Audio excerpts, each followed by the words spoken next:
Friends, स्वागत करते हैं एक बार फिर आपका हमारे चैनल बोल फटाफट में।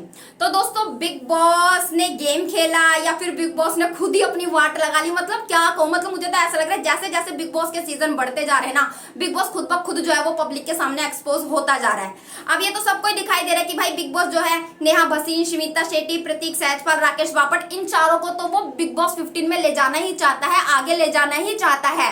और इसलिए जो आज ये ऑटो वाला टास्क था, इसमें मतलब नेहा खड़ी ही हो गई थी, इवन वो ऑटो में बैठने भी जा रही थी, बट बिग बॉस को इतनी जल्दी क्या हो गई थी अनाउंस करने की कि भाई ये टास्क रद्द किया जाता है। इवन घर वाले जब तक चिल्लाते रहते कि बिग बॉस हमसे नहीं हो रहा, आप ही कुछ करो, बिग बॉस हम डिसीजन नहीं ले पा रहे, आप ही कुछ करो, हमारी आपसी सहमति नहीं हो रही, बहुमत नहीं हो रही, तब तो बिग बॉस बोलते हैं कि नहीं, आपको आपसी सहमति लेनी पड़ेगी, आपको आपसी बहुमत लेना ही पड़ेगा।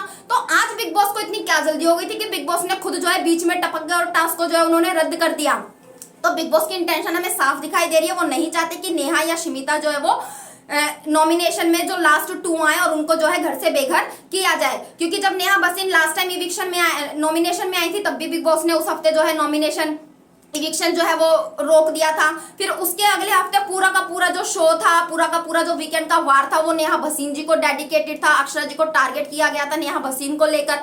बट मैं ये पूछना चाहती हूँ पब्लिक से, हाँ सब मुझे बोलते हैं कि भाई लड़की होकर लड़की के बारे में ऐसा बोलती हो, तो आज नेहा भसीन जो नेशनल टेलीविजन पे कर रही थी कि मैं हवस की पुजारन हूँ, मुझे प्यार चाहिए, मुझे 4 हफ्ते हो गए, ये सब क्या था? क्या था ये सब? ये वल्गैरिटी नहीं थी जो मतलब नेहा भसीन आज नेशनल टेलीविजन पे कर रही थी। और यही सब चीजें अगर उनको कोई खुले मुंह से बोल दे तो भाई वो ये हो जाता है कि नेहा भसीन को ऐसे किसी ने कैसे बोल दिया, तो पूरी की पूरी बीबी की टीम आ जाती है उनकी इमेज क्लियर करने के लिए। तो यही तो बिग बॉस को चाहिए।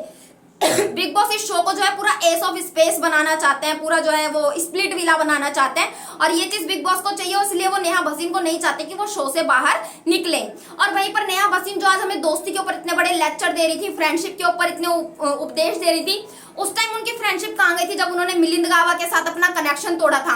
मिलिंद गावा तो उनका ट्रू कनेक्शन था ना, अक्षरा के साथ उनकी फ्रेंडशिप थी, लेकिन कभी भी मिलिंद गावा ने नेहा को धोखा नहीं दिया था। धोखा किसने दिया? नेहा भसीन ने। उस टाइम पर आपका ये उपदेश कहाँ गया था? नेहा जी, मैं आपसे ये पूछना चाहूंगी, प्रतीक ने जैसा किया कर्मा लौट कर आता है। प्रतीक ने जैसा अपने दोस्तों के साथ किया वैसा उसको यहाँ पर मिला।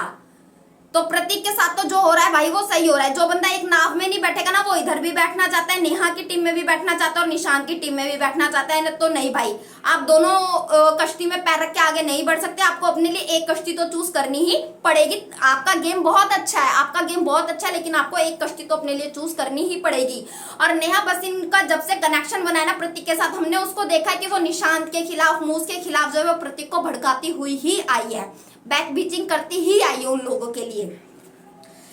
तो नेहा भसीन मेरे लिए तो बिल्कुल डिजर्व नहीं करती टॉप 4 में जाना, मुझे तो बिल्कुल डिजर्व नहीं करती। हाँ, स्मिता जाए, राकेश जाए, निशांत भट्ट जाए टॉप 4 में, अक्षरा जाती, अक्षरा कितनी अच्छी खासी फैन फॉलोइंग थी, लेकिन उन्हें तो जो है भाई शो से बाहर ही निकाल दिया गया है। और ये तो हम सब वैसे भी जानते हैं कि नेहा को जो है सबसे कम वोटिंग मिल रही है। वहीं अगर मैं बात करूं राकेश बापट की, तो भाई राकेश बापट की तो आज ले ली निशांत भट्ट ने अच्छी खासी क्लास। मतलब आप किस तरीके से कह सकते हो कि जो स्मिता अपना योगदान दे रही है शो में, हर टास्क में तो वो बोल देती है कि मैं ये टास्क नहीं करूंगी, मैं खुद को नॉमिनेट करूंगी। इवन आज का ही टास्क ले लो, ऑटो टास्क में पहले राउंड में उन्होंने बोल दिया था कि अगर प्रतीक को बैठना है तो वो बैठ जाए ऑटो में, मेरे लिए कोई मैटर नहीं करता, मैं तो बाहर बैठी रहूंगी डेंजर जोन में। मतलब उनको तो बिग बॉस को तवज्जो ही नहीं देनी, कोई मतलब ही नहीं है। बिग बॉस है क्या उनके लिए, स्मिता शेट्टी के लिए?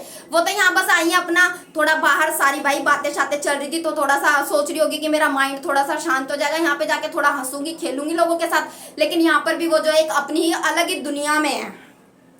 तो वो तो निशांत भट्ट का सही था। राकेश बापट के रीजन तो मुझे कोई लॉजिकल लगे नहीं कि मतलब लड़कियां जो होती हैं वो मेंटली वीक होती हैं, फिजिकली वीक होती है। लड़कों से क्या मतलब है इसका? चलो मान लिया मैंने, स्ट्रेंथ वाइज मान लिया, चलो फिजिकली चलो मैंने मान लिया थोड़ा वीक हो सकते हो, बट मेंटली कैसे क्या सकते हो आप?